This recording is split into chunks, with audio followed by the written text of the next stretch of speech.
The meeting is live streaming, Mataji. Yes, Mataji. Thank you.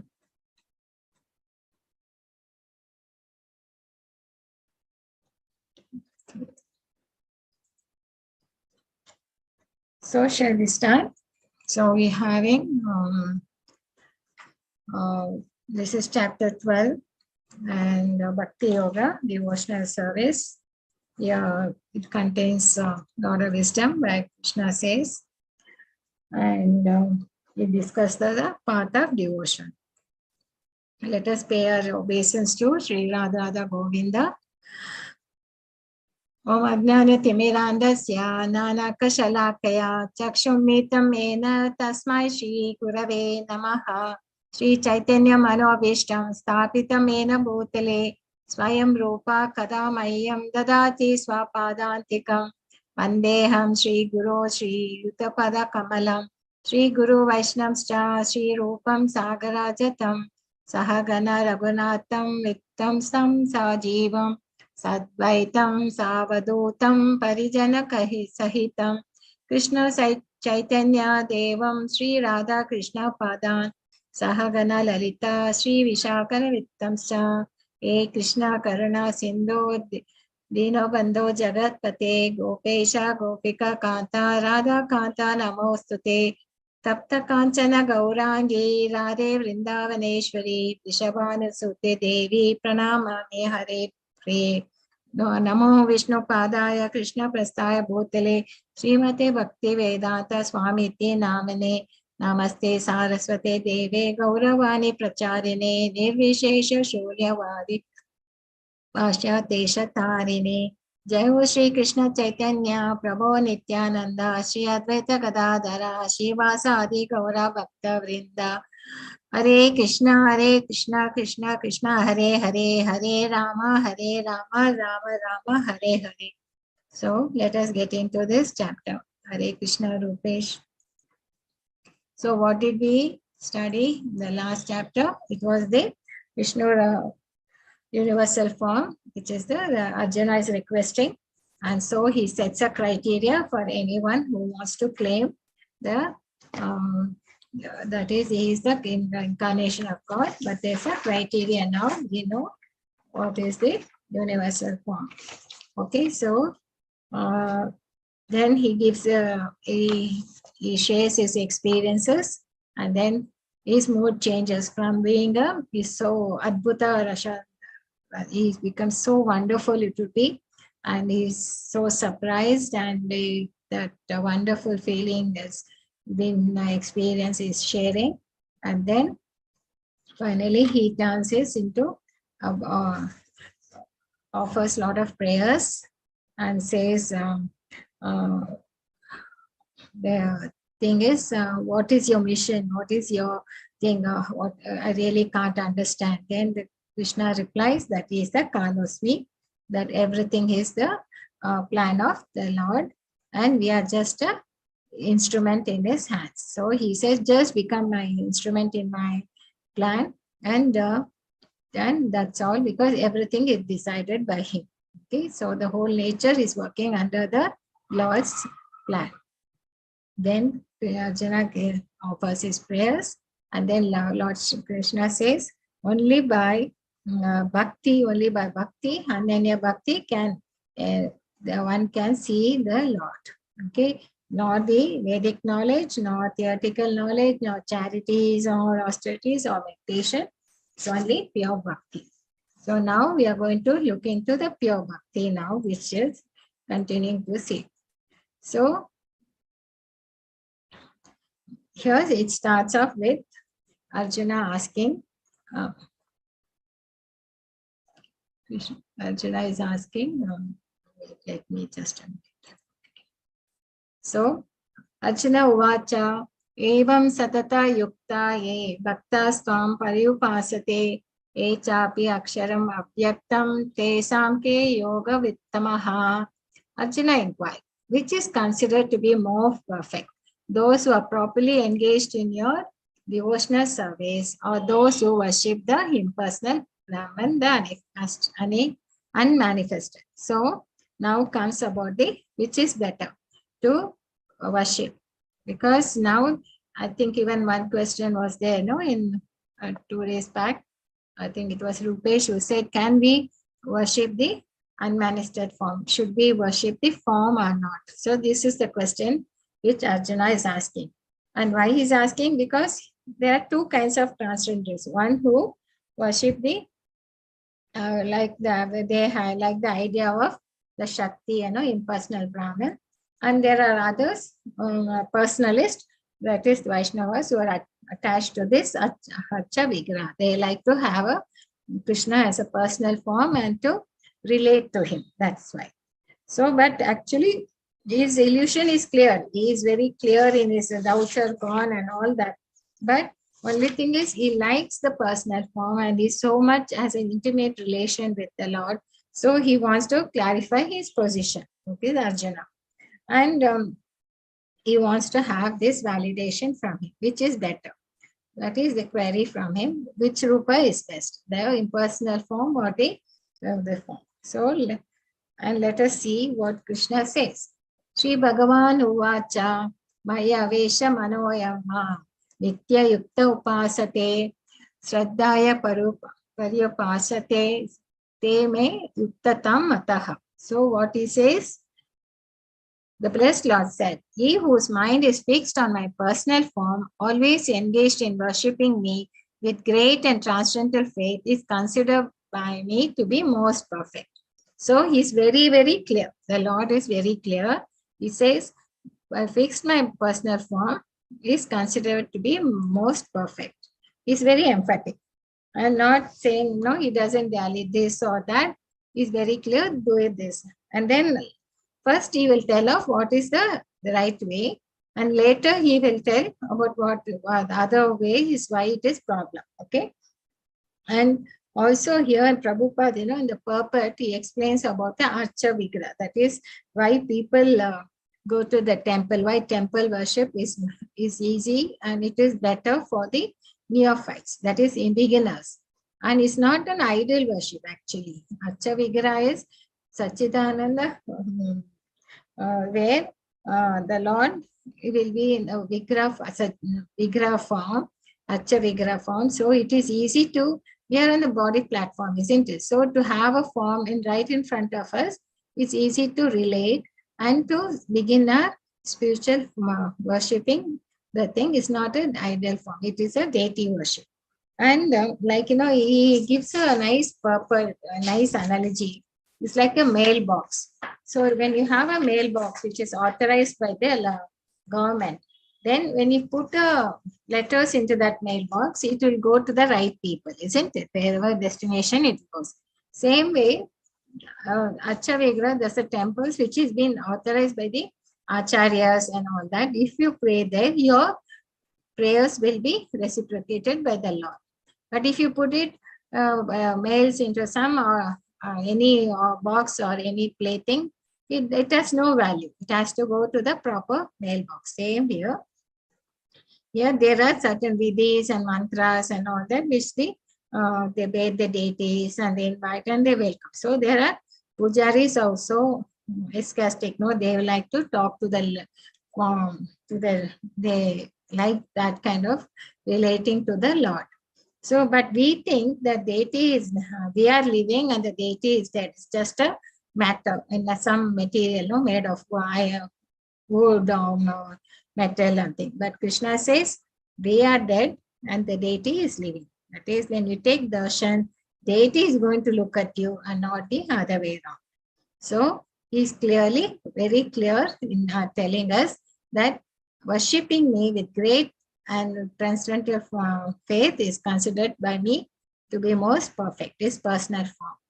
But those who worship the unmanifested, that which lies beyond the perception of the senses, the all-pervading, inconceivable, fixed and immovable, the impersonal conception of the truth, by controlling various sense and being equally disposed to everyone, such persons engaged in the welfare of all at last achieve. So that means he has to, it's very difficult because he has to practice yoga, then he has to stop his mind from thinking, and he has to, that Ashtanga practices, I said, he has to fix his mind, absorb in that, and control his senses and all that. And then only he can achieve. And it takes a lot of effort by him. Klesho adiktarastesham avyaktasha chetasam avyakta hi gatir dukkam dehavadhir avyapate. For those whose minds are attached to the unmanifested impersonal feature of the Supreme, advancement is very troublesome, because he has to make progress in that discipline is always difficult for those who are embodied. So he has to work a lot on his thing. He has to learn the scriptures, he has to learn the Sanskrit language, he has to control his senses, he has to be fixed his mind on that impersonal feature. First, you have to understand that. So progress in that path is going to be it will take many years, and maybe even many births you have to take to get perfection there. And finally, because the goal is the same, but the path is very troublesome. So, and there might be a risk of falling down, not reaching the goal also. And everything depends on his own endeavor. Okay.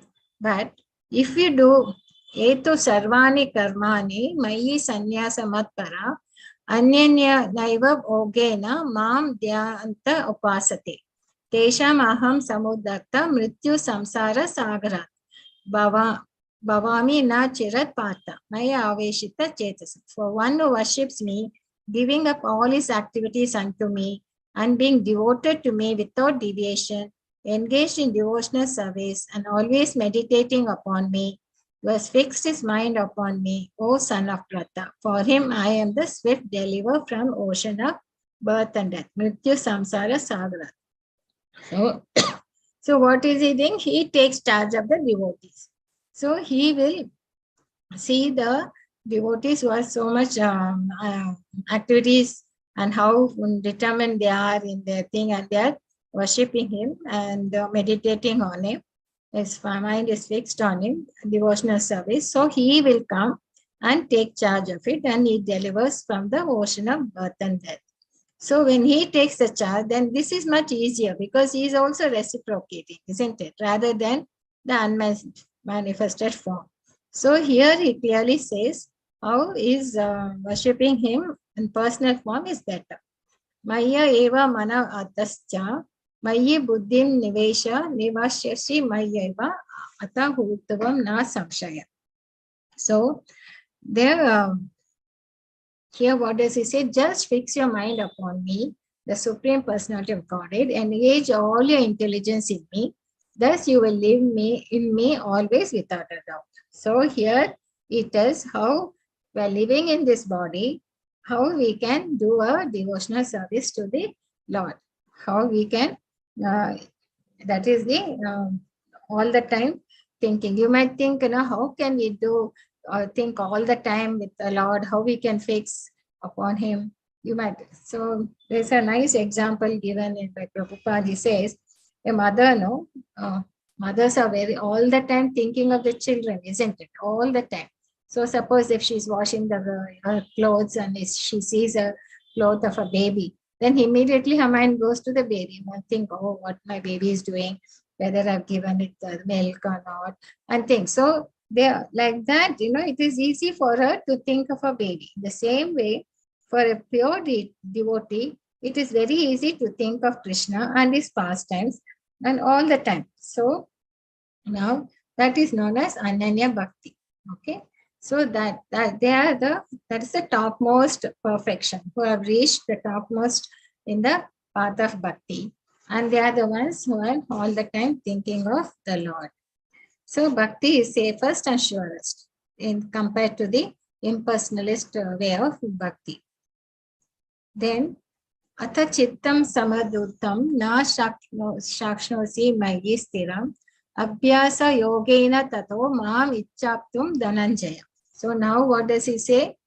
Suppose if we can't do that. So now he's accommodating, He knows the living entities. They are in the material world and there's so much of distractions. It's going to be difficult. So he says, O dear Arjuna, O winner of wealth, if you cannot fix your mind upon me without deviation, then follow the regulated principles of Bhakti Yoga.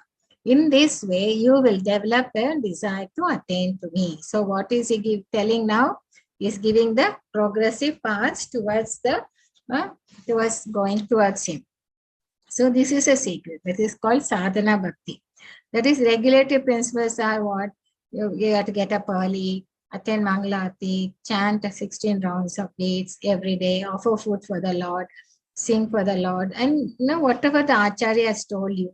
Then if you do that, those regulative principles, then you can develop a desire to attain it. So this is known as Sadhana Bhakti. Okay.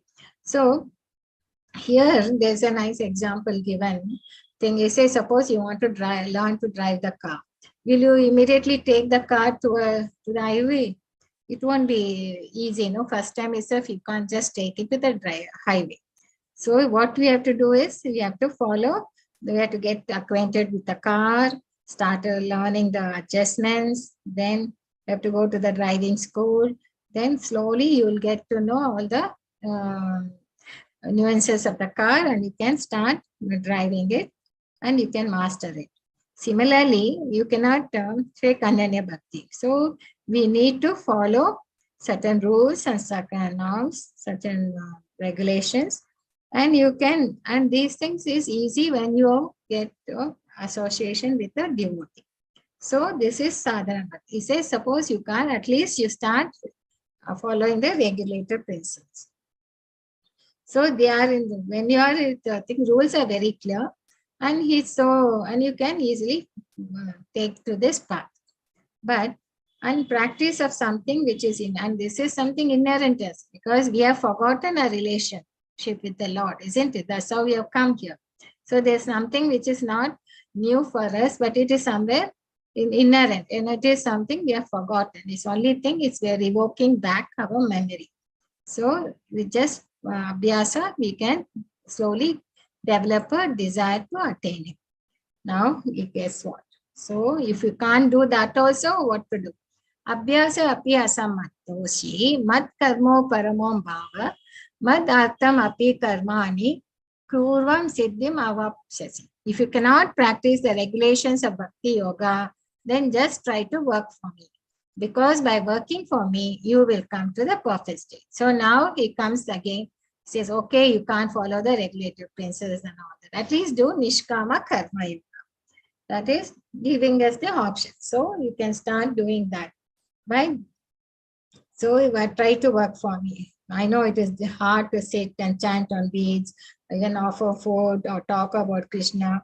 So at least you can share if you have like this post, say, like if you have liked it, you can share it with your friends.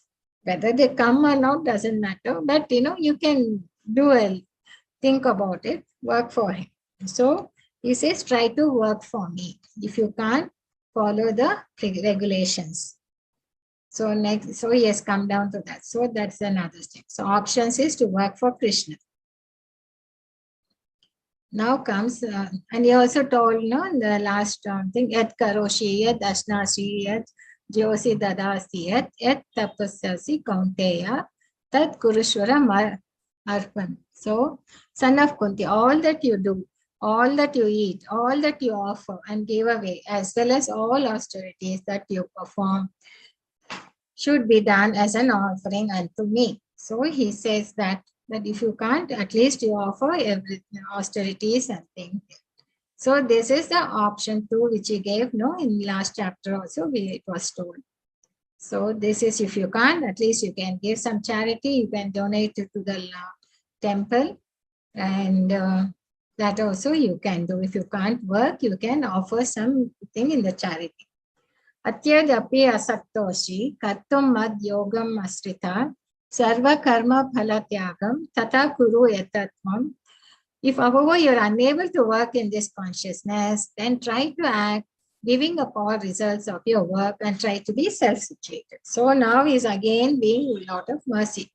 He says you can't do that, do sakama karma. Nishkama you can't, so give something.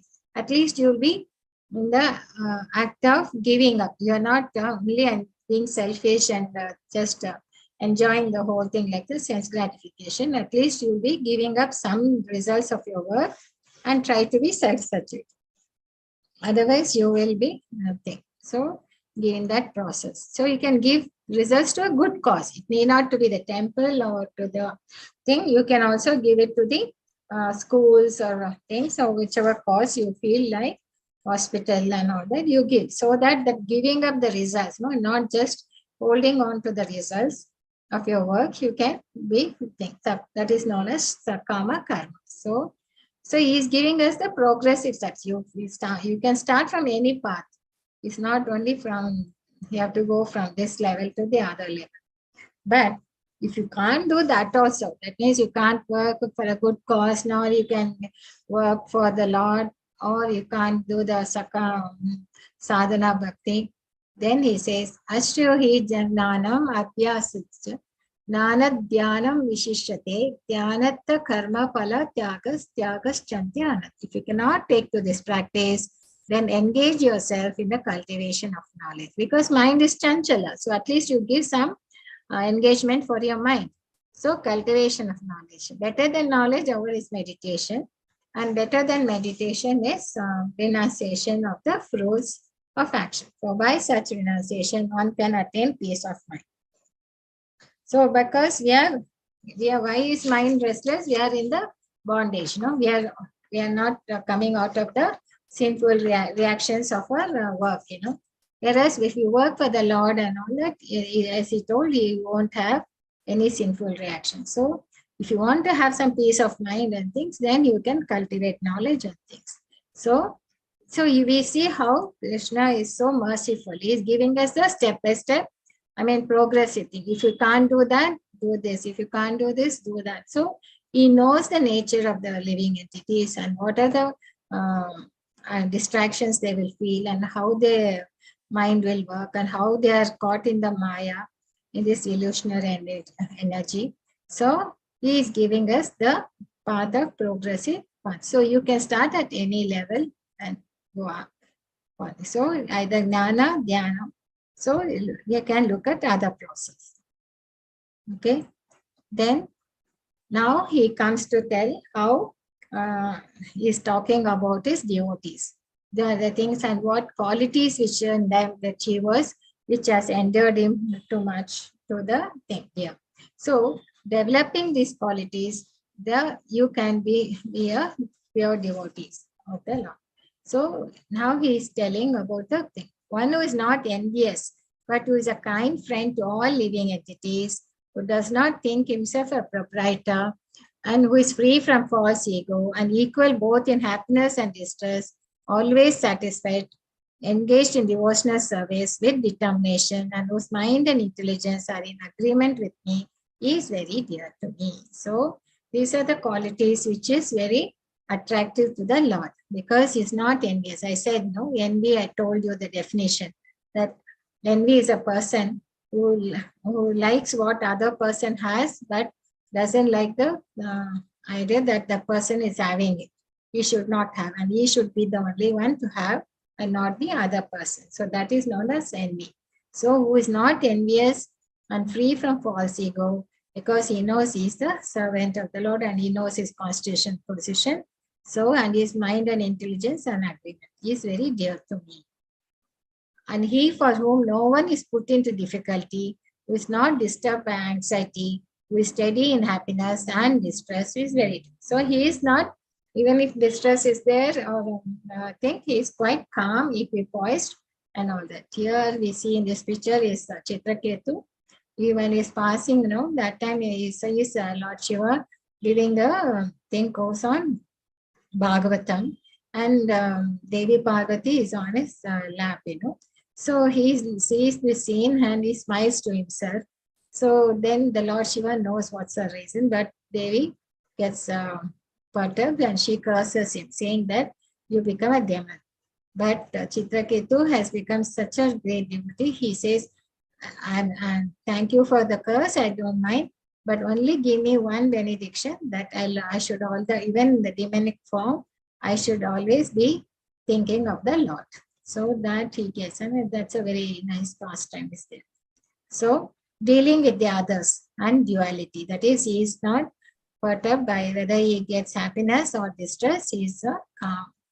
So this is the, so he's all living who does not think himself a proprietor and is free from false ego, who is equal in happiness and distress. That is how they deal with others. Is tolerant, always satisfied, self-controlled, because he doesn't want whatever he gets, he thinks that is a mercy from the Lord. So whether it is trouble or happiness, he is very satisfied, engaged in things and mixed. So the way his reaction is dealing with the Lord. Okay. And these are the Goswamis, no, who have been followers of Chaitanya Mahaprabhu. They were great ministers actually in the Muslim the Darbar. But when they meet Chaitanya Mahaprabhu, these are Rupa Goswami and Sanatana Goswamis, you know. So they leave everything and they come to Vrindavan and they'll be living under the trees because Prabhu has told them to write about the devotional study things. So they wrote a lot of literature on devotion, okay, bhakti. So Rupa Goswami and Sanatana Goswami, they are great things. So a devotee who is not dependent on the ordinary course of activities, who is pure, expert, without case, free from all pains, and who does not strive for some result is very dear to me. So he continuously telling the qualities of the devotee. And this is Prahlad, who neither grasps pleasure or grief, who neither laments nor desires, and who renounces both auspicious and inauspicious things, is very dear to me. So we see the example of Prahlad here. So it continues, and who is equal to friends and enemies, who is equipoised in honor and dishonor, heat and cold, happiness and distress, fame and free from contamination, and always silent. Silent doesn't mean that he doesn't talk. Even if ever he won't talk about the mundane affairs. Okay, all he wants to think is if ever this has to talk, he'll only talk about Krishna, about the Lord, and about these pastimes and things, and he will glorify. So or pray. So anything with the devotion, he will be talking, but not otherwise he'll be quiet. So he is satisfied with anything, who doesn't care for any residence. So this is the King Ambarish, who was a great devotee. He was a king, of course. He had a kingdom to take care and all that, but still he was a true devotee of the Lord, you know, and used all his senses for the devotional work. And here is Durvasa Muni. He couldn't understand how a person being in the grasta and as a king, how he can become a devotee. So he comes to test him, you know. That will be on the day of Ekadashi. After Ekadashi is Dwadashi, you know, when you break the fast at a particular hour. So he tells Maharaj, I will come and they both will break the fast. But he'll go and he won't come, he'll delay his coming. They'll wait, and the time is going up. So then the minister say, you just take a drop of water because he has to break the fast within that time. When he takes it, then Durvasa Muni comes and says, how you could do that without break the fast without me coming there. Then he will send a demon to punish the king. Then the king will say, whatever sin I've done, I'm prepared to accept any punishment you give. But the demon could not do anything because he will be saved by the Sudarshan from Lord Vishnu. So the minute the Sudarshan comes, the demon will be vanished. And if you follow, Durvasa Muni knew that he is a thing and it's a big pastor. Then finally he understands that a true devotee, a Vaishnava, he cannot embarrass them or defame them. And he comes and surrenders to him and then asks for forgiveness. So this shows how a true devotee is being protected by the Lord at all times. So these are the qualities of a devotee. And he follows this imperishable path of devotional service and completely engages himself with faith, making him the supreme goal, is very dear to me. So this is Bilva Mangala Thakura. He is the same, and he will poke his eyes and become blind so that he won't be sense gratification, because he wanted to focus only on the Lord, you know. So that is a pastime. It's nice to read about this great devotee. So summary is, he talks about the devotional service, how we can, the personal devotion to Krishna is supreme and not the personal form. And so then he talked about the different stages of progressive. No, you can, if you cannot, the topmost is Ananya Bhakti. Then comes the Sadhana Bhakti. If you can't do that, do regulative principles, follow that. Or please take care of your this background song. Or Nishkama Bhakti. Then comes the Sakama Bhakti, Jnana, nothing. So if you can't, at least work for me. If you cannot work, you at least give the results to for a good cause. Otherwise, you can engage your mind in Jnana and cultivation of knowledge. So then we saw the qualities of the devotee, and then how their attitude to oneself and how they deal with others, and their poised in happiness and distress. And so personal form is the best, is very affirmative. He says that that is the best. And also the options we saw. And these are the practices we can take up for the sadhana bhakti. And it has worked out very well. And Prabhupada says one can cultivate these qualities by being in Krishna consciousness.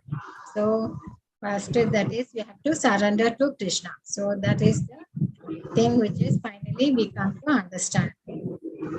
You mean by surrender? Surrender to Krishna is Anukulasya Sankalpa, Pratikulasya Varjanam, Rakshisyati Vishwaso, Gopriti Varanam Tata, Atma Nikshepa.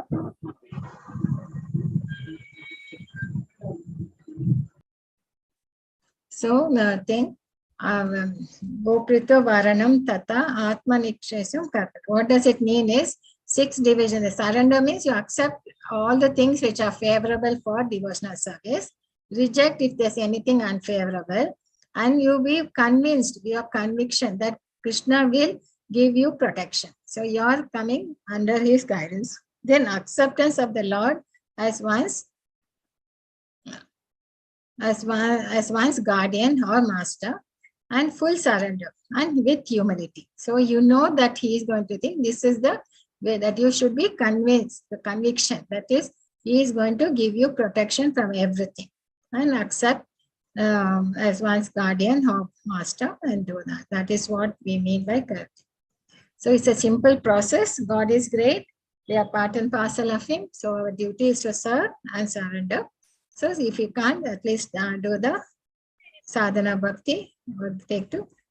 So vancha kalpatu abhyascha, kripa sindhu eva cha, patitam nam pavanevo, vaishnavo namo namaha. Hare Krishna, Krishna, Hare Ram, Ram Rama, Hare Hare. Now I will just